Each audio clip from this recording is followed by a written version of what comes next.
Hey, I'm Johnny Campbell, 11-time winner of the Baja 1000. We're out here at Cahuilla Creek off-road. We're going to be riding some trails on the new Honda CRF250RX. This is a very similar platform to the motocross bike in which it was spawned off of.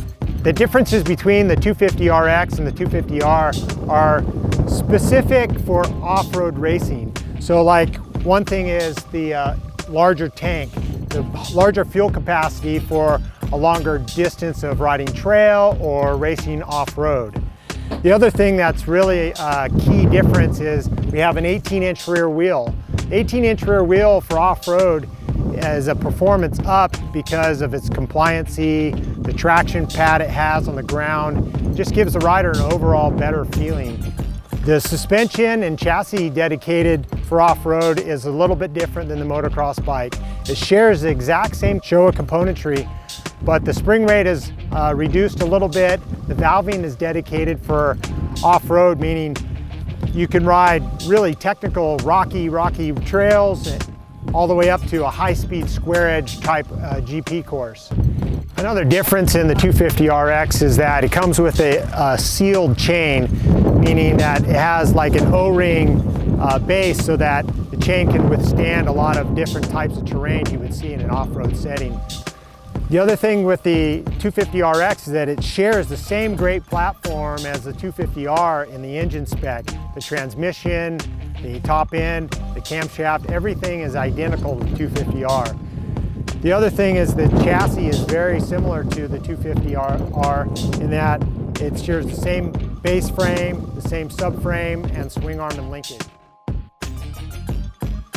What up guys, it's Tallon LaFountaine. We're out here at Cahuilla Creek for the CRF250RX intro. So the 250RX is a brand new bike for Honda. It really complements the 450RX. I think it's something they needed to add to their lineup. And today, my first impression of the bike, I was really comfortable right off the bat and kind of surprised at how nimble it was and how easy to ride it was out in these trails. And I think this bike is going to work better in this tighter, slower paced terrain where you kind of have to pivot quick, kind of come out of a turn, crawl over some rocks. It just seems to handle better in that stuff. It feels like a Honda, like when you go out and ride, like it's comfortable right away. I think Hondas for me are a bike when you sit on it, you kind of feel like you're in the bike, like you own the bike when you ride it. And it really kept that feel when you're out there because it is really easy just to get around stuff, maneuver. I actually played with the suspension settings a little bit.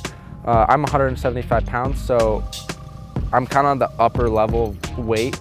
I went up 3 stiffer on compression, and it seemed to help with going too far down in the stroke, so just kind of stiffened up that. So it was going too far down and coming back too quick. So when I stiffened it up, it just kind of helped balance that out a little bit and work better in the faster stuff. So, but once I got to the slower stuff, it worked just as good as it did before.